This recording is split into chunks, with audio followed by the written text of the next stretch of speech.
Okay, so as you see today, we're going to be testing out some slow motion shots on the GH4 utilizing the variable frame rate option of 96 frames per second. So let's see what we can get today.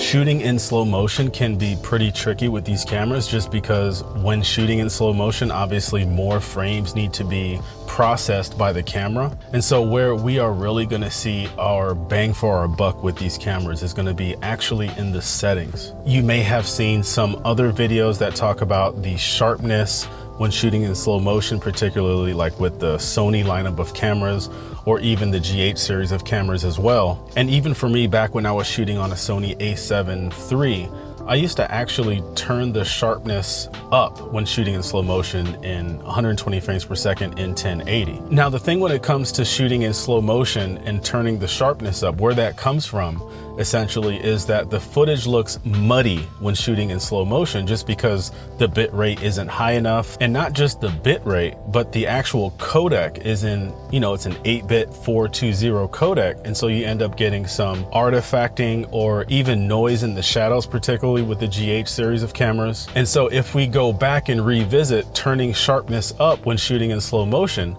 all that means is that you're sharpening those artifacts and as well the noise in the shadows. And so what I found is that turning the sharpness essentially off when shooting in slow motion specifically actually helps you out in post, because now we can add sharpness and detail within the clips that need sharpness and detail, because not all of them are going to need it. Your camera really doesn't know what scenes need to be sharpened and which scenes don't. And so if you turn the sharpness all the way down, that leaves you more flexibility in post. And so the settings that I'm using currently on the GH4 when shooting in 96 frames per second is I'm actually shooting in a picture profile called Cinelike-D. And the reason why I'm choosing to do that is because on the GH4, Vlog-L is just a little bit too noisy. Even when shooting in 24 frames per second, the footage is a little bit more noisy for my comfort level. And shooting in 96 frames per second on the GH4 and Vlog-L, it just brings up the noise even more. And so to counter that, it's a better idea just to shoot in Cinelike-D. It's a cleaner picture profile overall. And if you dive into the Cinelike-D picture profile settings, you're going to see contrast, sharpness,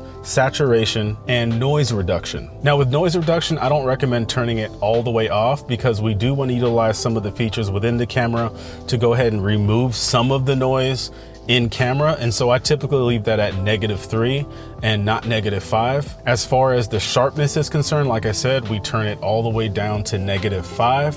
The saturation, I don't want my image completely washed out with no color at all. And so I leave it on -3, and that just kind of leaves me with just a little bit of buffer. So we're not taking the color completely out of the picture profile, but we're allowing the camera to add in just a little bit for us to work with in post. And the contrast, I typically leave that all the way down at -5. That way I have the most amount of flexibility and dynamic range when bringing it into Davinci Resolve. Let's talk about the luminance level. We have a couple different options afforded to us when talking about the luminance level. Without getting into the weeds about it, I'm just gonna go ahead and say that I shoot in 0 to 255. The only drawback to shooting at 0 to 255 is that you're utilizing the complete exposure spectrum. And so if you overshoot footage, just know that those highlights are completely gone. And if you just so happen to have portions of your image that are underexposed, just know that that footage is completely gone. You have no flexibility, in contrast to shooting with the 16 to 235, which leaves you just a little bit of headroom on the top end and the bottom end. So here's the picture profile I'm currently shooting in. Like I said, it's Cinelike-D. Here are my settings. And like I said earlier, man, if you're gonna shoot in 0 to 255, that's perfectly fine. Just know that anything that's clipped, whether it's on the top end or the bottom end, there's absolutely no way to bring that back.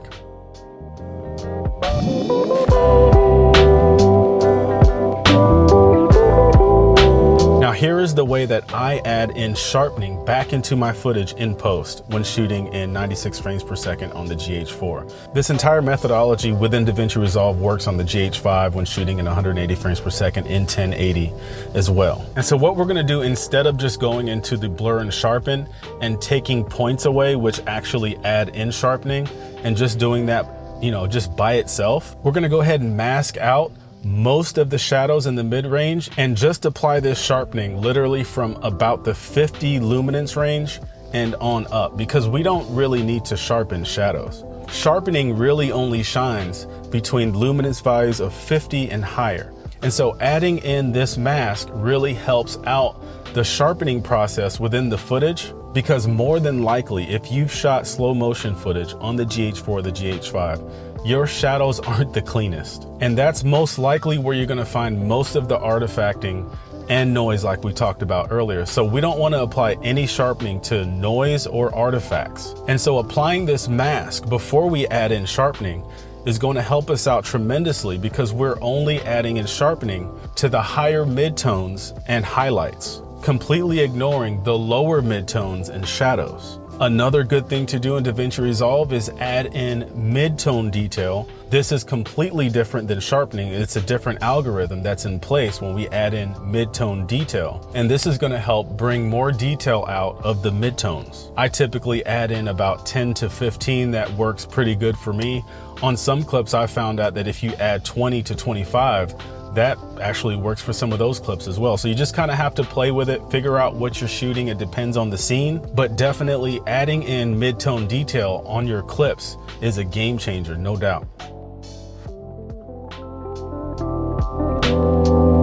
Okay, so I'm gonna go through some numbers that it really doesn't make a huge difference in image quality when it comes to filming in slow motion on the GH5. And here's the disclaimer, and that's just simply like, this is gonna probably take about 4 to 5 minutes to actually spell out the entire context to what it is I'm talking about, just so that you guys get the full understanding. So for one, if we shoot footage at 60 frames per second, if we shoot footage at 60 frames per second in a 24 frame per second timeline, how much can we then slow down the footage?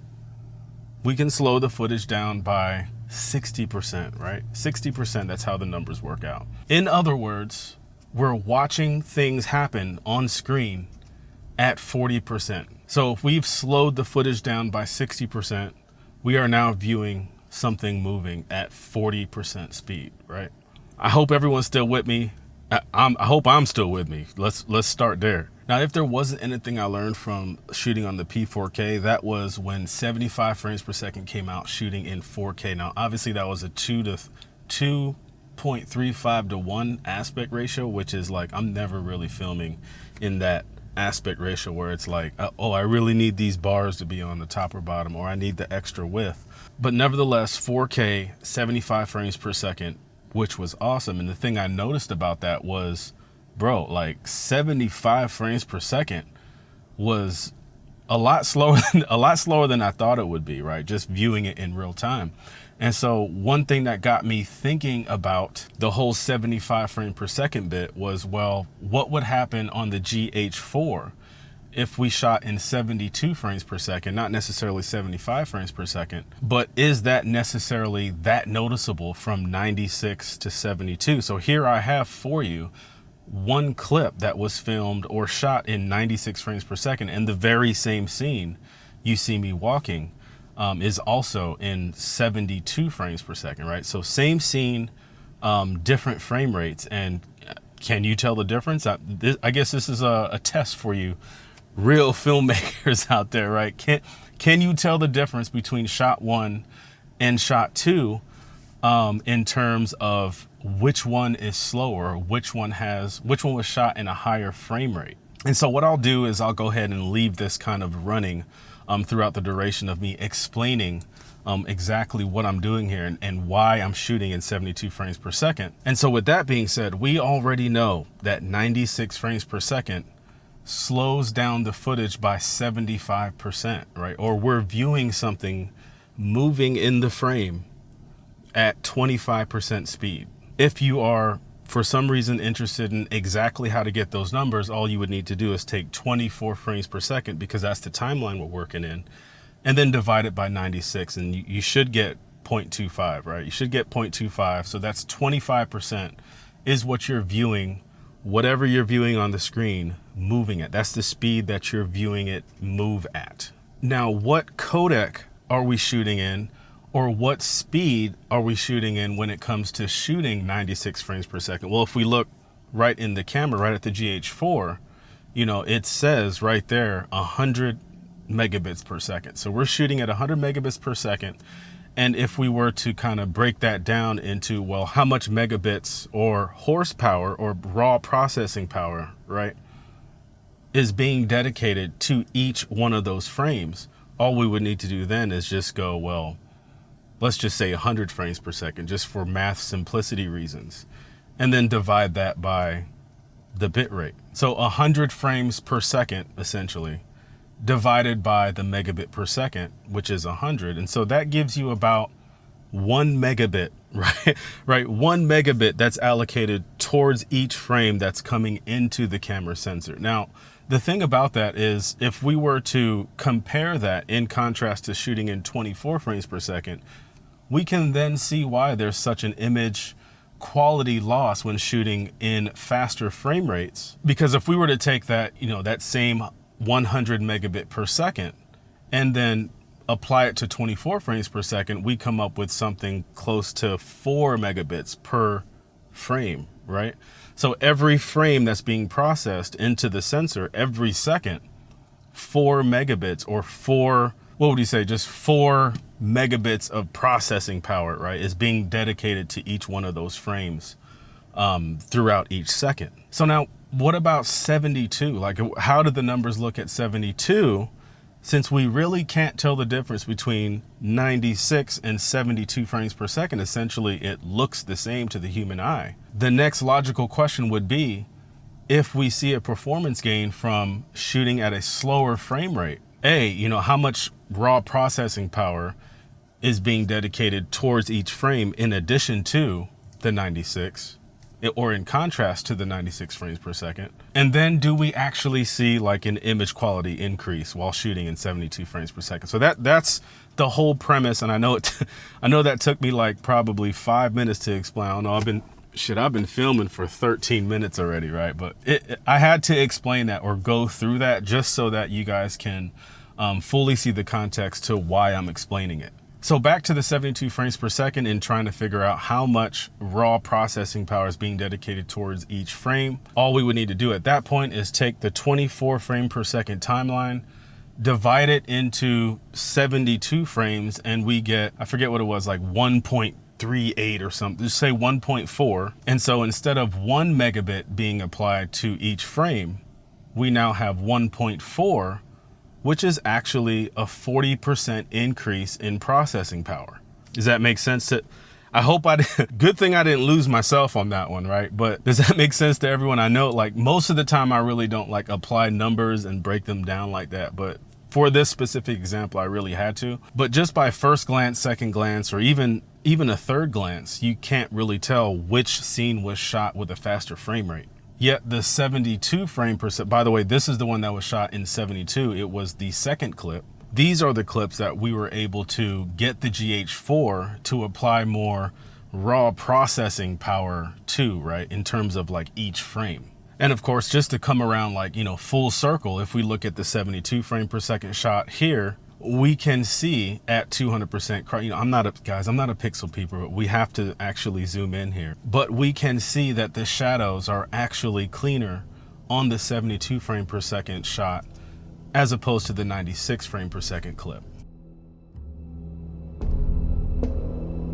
Using the 180-degree shutter rule in filmmaking helps us out tremendously, especially when filming during the daytime, because it allows us to use a higher shutter speed and less ND. And so ultimately you kind of end up with some better colors in your shots. I do hope that you have found some value out of it. If you have, don't forget to like hit the like button or something. Is that what they do now? I don't know if I'm supposed to say that, but if content like this interests you, don't forget to check out some of the other videos on this channel. In the last video, we talked about how to stay creative at staying creative, and you can check that out right here. Other than that, I'll check y'all out in one of my next videos, man. Peace.